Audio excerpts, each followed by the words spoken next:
महाराज जी, जो भी हो रहा है जीवन में अच्छा या बुरा प्रतीत हो उसे नियति मान के प्रसन्न रहने का पूर्ण प्रयास करता हूं। मैं विज्ञान का विद्यार्थी हूं।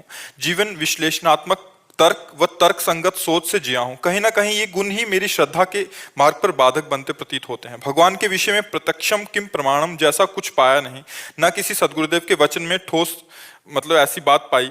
इस कारण हृदय में बहुत दोस्त के नाते कह रहे हैं, पिता का प्रमाण कैसे खोज सकते हो तुम मां के वचनों में? क्योंकि मां ही जानती है कि तुम्हारा पिता कौन है, तार्किक वृत्ति से। आप बोलिए, पिता का प्रमाण अपने कैसे खोज सकते हैं? माता जी के वचन, केवल वचन, और दूसरा कुछ नहीं है ना? तो केवल गुरु के वचन पर, भगवान पर, जैसे उसने कहा तुम्हारा पापा है और मान लिया, तो स्वप्न में भी किसी और पुरुष को तुम पापा नहीं बोल सकते। इतनी जोर से माना। तो गुरु के वचनों में यदि दृढ़ विश्वास हो जाए तो परमात्मा तुम में है, बाहर है, भीतर है, सर्वत्र है। सर्वत्र है। अचरम सर्वेव च सूक्ष्मात् तद विज्ञेयम दूरस्थम चांतिके च तत्। हे, तुम कह रहे हो प्रत्यक्ष का हमने अनुभव नहीं किया। तुम्हें प्रत्यक्ष अनुभव नहीं हो रहा, तुम हो ना। हम तुम्हें केवल, तुम परमात्मा के हमारे अंश हो।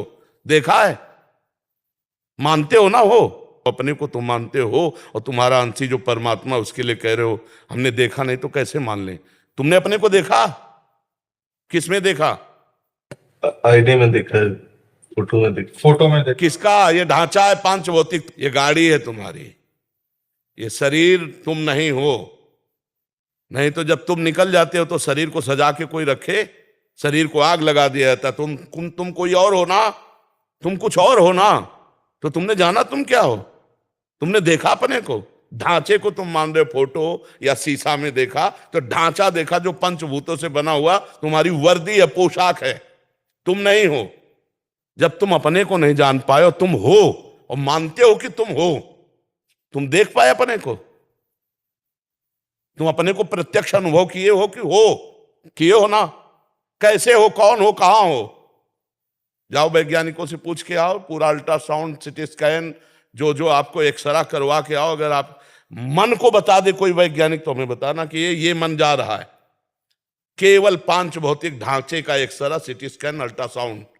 अब सूक्ष्म शरीर और कारण शरीर और उसका प्रकाशक जो वो तू है, जो तू है। तू अपने को मानता है लेकिन जानता नहीं, फिर भी मानता है। दिखाई नहीं देता, फिर भी मानता है। ऐसे परमात्मा है जो तेरा अंशी है, तेरा सर्वस्व है, केवल तू समझ नहीं पा रहा। अब उसी समझ के लिए जैसे मां के वचन माने जाते हैं, ऐसे गुरु के वचन माने जाते हैं। मंत्र मूलम गुरु वाक्यम, मोक्ष मूलम गुरु कृपा। इन सब में भगवान है। कोई कण ऐसा नहीं जहां भगवान ना हो।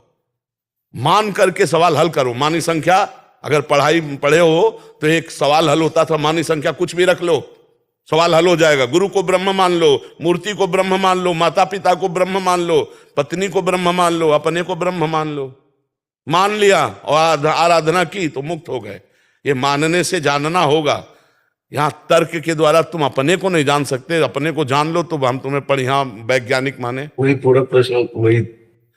इसी कारण हृदय में बहुत प्रेम एवं श्रद्धा होते हुए भी पूर्ण रूप से ईश्वर में समर्पण का भाव होने से बुद्धि रोक देती है। इस संशयवादिता से कैसे मुक्ति मिलेगी? वैज्ञानिक तर्क को पार करके पूर्ण श्रद्धा और समर्पण का भाव कैसे वही जागृत हम हो तुम्हें सकता है? बच्चा करवा रहे हैं, वही करवा रहे हैं कि देखो, आज तक किसी ने शरीर से प्यार जितनों ने किया है, पर बाद में जब शरीर से वो तत्व गया तो उन्होंने उसको जला दिया है या गाड़ दिया है, फेंकवा दिया पैसा दे के। आप हमें बताओ। इसका मतलब शरीर से कोई प्यार नहीं करता, पर करता शरीर से है। पर शरीर से प्यार करते हुए भी नहीं करता, वो उससे प्यार करता जो अंदर है। जो अंदर है उसको किसने देखा है? आप 35-40 साल के शरीर के अंदर रहते हुए हो गए, एक बार भी अपने से नहीं मिले, लेकिन आप मानते हो हैं। और इस ढांचे को आप अपना मानते हो, गलत मानते हो। ये गलत है, ढांचा मैं नहीं हूं। ये तो स्पष्ट जान लीजिए, मैं नहीं हूं। एक आंख फोड़ दी जाए तो भी मैं हूं, दोनों फोड़ दी जाए तो भी मैं हूं, गला काट दिया जाए ना तो भी मैं हूं। ये शरीर में हलचल खत्म हो जाएगी, पर मैं हूं, मैं अविनाशी हूं। बेन को मार डाला, उसी के शरीर से भगवान का प्रादुर्भाव हुआ। दाहिनी भुजा से भगवान पृथु, बाई भुजा से अर्जी। वो है, मुर्दे में भी है, वो तत्व है। परमात्मा मुर्दे में से भी है, उसमें भी विराजमान है। तू वही परमात्मा का अंश है। जब अंश को नहीं जान सकते तो अंशी को कैसे जान जाओगे? तुम अपने को जैसे मानते हो ऐसे परमात्मा है, ये बात गुरु की मान लो और आराधना करो। भगवान दिखाई न दे तो मुझे बताना। अगर हमें दिखाई न देते तो बहुत जिद्दी स्वभाव के थे, हम पूरी सभा में यही कहते कि ये सब नाटक है, ऐसा हम बोल देते। बिल्कुल नहीं डरते, क्योंकि पूरा जीवन उनको दिए। पर हम आपको कह रहे हैं कि आप हमसे बहुत दूर हैं, शरीर हमसे बहुत दूर है, लेकिन मेरे प्रीतम मेरे से दूर नहीं। एक एक क्षण, एक एक पल वो हमारे साथ रहते हैं। अनुभूत केवल की छाती का विषय नहीं, दृष्टि में भी, मन में भी और तन में भी उन्हीं का रंग समाया हुआ है। उनके सिवा कोई है नहीं। और हम आप में भी उन्हीं को देखकर बात कर रहे हैं। हम आप में भी उन्हीं को देख करके हाथ जोड़ते हैं। आपको जो प्यार देते हैं अपने प्रीतम को दे रहे हैं। सब रूपों में मेरे प्रीतम। हमें तो जैसे तुम्हें प्रीतम नहीं दिखाई दे रहे, मुझे प्रीतम के सिवा और कुछ समझ में नहीं आ रहा। जब आप प्रश्न करते हो तो प्रश्नकर्ता के रूप में आपको देख करके फिर हम आपसे बात करते हैं। जैसे भीष्म जी के विपक्ष में खड़े हैं भगवान श्री कृष्ण, तो बाण भी संधान कर रहे हैं, लेकिन है उनके आराध्य देव। ऐसे हो आप हमारे आराध्य देव। तो दोनों बातों में हमारा आराध्य देव के प्रति अपना जो भाव है, उसी भाव में जब हमारा वात्सल्य भाव आप पर आ जाएगा और हम गुरुत्व भाव में स्थित हो जाएंगे, तो हमारा ये अधिकार बनता है। एक बार चैतन्य महाप्रभु को डांटा उनके पिताजी ने, जगन्नाथ मिश्र नाम था। तो एक स्वप्न में महापुरुष प्रकट हुए, कहा जानते हो ये भगवान है, तुम इनको डांटते हो? बोले आज तो डांटा है, कल अगर उपद्रव करेंगे तो चपत भी लगाएंगे। बोले क्यों? बोले मुझे वात्सल्य सुख देने के लिए प्रकट हुए। अगर भगवान है तो मुझे सौभाग्य देने के लिए प्रकट हुए। तो मेरे भगवान प्रश्नकर्ता का रूप रख के आए और प्रश्न करके मुझे बोलने का सौभाग्य दिया। तो जब ये सौभाग्य दिया तो डांटने का भी सौभाग्य दिया। महाराज जी, बुद्धि की धरा से समझ नहीं आएगा, आराधना करनी पड़ेगी। आराधना के बिना नहीं समझ में आएगा। बिल्कुल पक्का समझो। जैसे अपने शारीरिक अंग हैं, अल्ट्रासाउंड और एक्सरा और सीटी स्कैन से हम जान सकते हैं, लेकिन सूक्ष्म शरीर जहां से प्रारंभ होता है वहां इन यंत्रों का प्रवेश नहीं। फिर कारण शरीर स्वभाव, फिर इसके अंतर में जो विराजमान तीनों को प्रकाशित करने वाला है वो मेरा स्वरूप, वो ज्ञान के द्वारा आता है। अज्ञान तिमिरांधस्य ज्ञानांजन शलाकया चक्षुरुन्मीलितम् तस्मै श्री गुरुवे नमः। गुरु शरण में जाकर उनके द्वारा बताई हुई आराधना साधना से तब अनुभव होता है। ऐसे थोड़ी हो। आप सोचो, हम बिल्कुल सरल बात कह रहे हैं। आप भारत के नागरिक हो, राष्ट्रपति प्रधानमंत्री से हाथ मिला सकते हो, लेकिन अभी मिला के दिखाओ, मिला के दिखाओ। भारत में ही तो, भारत का ही तो नागरिक है। आपको योग्यता साबित करनी पड़ेगी, आपको आवश्यकता साबित करनी पड़ेगी। दो बातें साबित होने पर आपको बहुत समय लगेगा, तब आप मिल पाएंगे। मिल पाएंगे नहीं। अगर आप अधिकार साबित नहीं हुआ, योग्यता साबित नहीं हुई, तो आप दोनों में नहीं, दोनों में फेल हो गए तो आप नहीं। फिर यहां से सबसे बड़ा केंद्र है स्वर्ग, जो त्रिभुवन का है, देवराज इंद्र। फिर देवराज इंद्र के ऊपर भी है वसु, फिर प्रजापति, और समस्त प्रजापतियों की प्रजापति भगवान परमेष्ठी पद में विराजमान ब्रह्मा। और ब्रह्मा के लिए भी जो दुर्लभ पद है वो हरिदासत्व है। हरिदासत्व से बढ़कर कोई पद नहीं, जिसको ब्रह्मा भी नमस्कार करते रहते हैं। ऐसे ही भगवान का साक्षात्कार हो जाएगा बातचीत से। आप हमारी बात समझो। एक प्रधानमंत्री के देखने के लिए आपको कितने पापड़ बेलने पड़ेंगे जो जाके हाथ मिलाना होगा। और अनंत ब्रह्मांडों का स्वामी है वो, तुम खिलवाड़ समझते हो? अनंत ब्रह्मांडों का स्वामी, तुमसे कैसे बताए?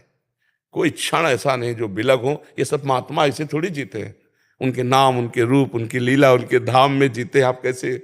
इनके पास जो संपत्ति है वो किसी के पास संपत्ति नहीं, कोई नहीं, ब्रह्मा के पास भी नहीं। ब्रह्मा के तभी तो न पारमेष्ठम न महेंद्र धिष्णम न सार्वभौमम न रसाधिपत्यम न योग सिद्धि अपनर्भवम वा। भगवत प्रेमी कितने आनंद में है, कह रहा ब्रह्मा का भी पद नहीं चाहिए, ये त्रिभुवनपति देवराज इंद्र का सुख नहीं, भौम सुख नहीं, रसातल का सुख नहीं, योग सिद्धियां नहीं। कैसा सुख है हरिदासत्व में। तो ये भाई भजन करने पर ही भगवान का साक्षात्कार होगा। आप सोचो बातचीत से, तो बातचीत से तो नहीं होने वाला, पर वो है। जैसे तुम हो, कोई तुम्हें नहीं प्रमाणित कर सकता, कोई तुम्हें प्रमाणित नहीं कर सकता। आत्मस्वरूप को कोई भी यंत्र यहां से लेके अमेरिका तक कहीं भी कोई यंत्र बनाओ, हमें दिखा दो।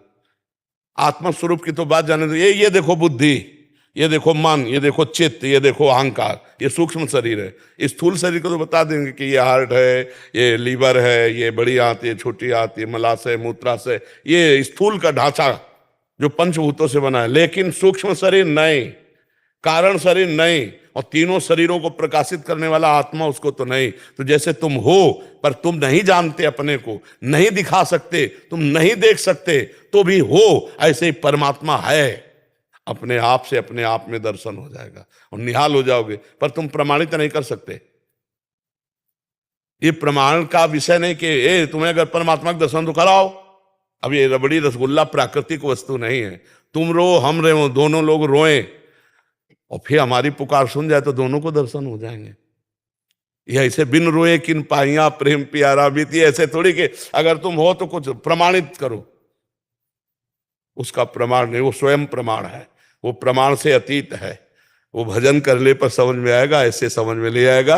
ये प्रमाण का विषय है, ये श्रद्धा और विश्वास का। भवानी शंकरो वंदे श्रद्धा विश्वास रूपिणो याभ्याम बिना न पश्यन्ति।